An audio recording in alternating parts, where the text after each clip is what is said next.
The Ngelso Korsum, the Trilogy of Rest, Longchenpa's Trilogy of Rest, is one of the important cycles of texts that that survive from Longchenpa's works. It seems to have been written in Kangri Tokar, that is to say, in Tibet itself before Longchenpa's exile in Bhutan, or may have been completed when he got back to Tibet, but although it seems to be unlikely. It consists of three parts: the finding rest in the nature of the mind, finding rest in meditation, finding rest in illusion. The metaphor of rest is actually particularly a feature of the first part, namely the finding rest in the nature of the mind, which is by far the biggest part of the trilogy.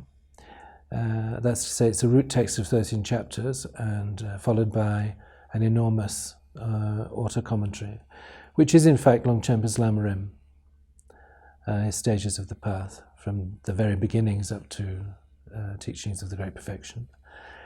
And when one reads through the other parts of the trilogy, one can see that they seem to have been written separately from the original finding rest in the nature of the mind, but that Longchenpa himself coordinated all three into a single trilogy. The entire cycle consists of three root texts, three auto-commentaries, three summaries, a general meaning commentary of the entire trilogy. And it is in the general meaning commentary, the Chitan, that Longchenpa specifically coordinates these three texts together using the metaphor of rest. But in fact, the idea of rest, although it's very important in the finding rest in the nature of the mind, is not mentioned in the finding rest in meditation, finding rest in illusion. It's Longchenpa himself that grouped these three texts together under that title. So it looks to me as if the main root of the trilogy is the finding rest in the nature of the mind, and Longchenpa added these two texts according to the way he viewed the trilogy, based on the idea of view, meditation, action, which is a very common formula in Nyingma writing.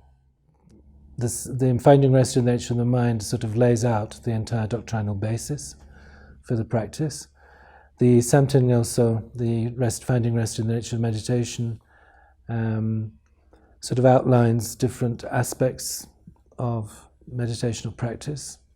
The Yuma Ngelso, which appeals to the 8 examples of illusion, which is taken from the Madhyamaka tradition, is a way in which one uses the idea, it's the way in which one can apply the Buddhist view to different experiences in post-meditational life, ordinary life.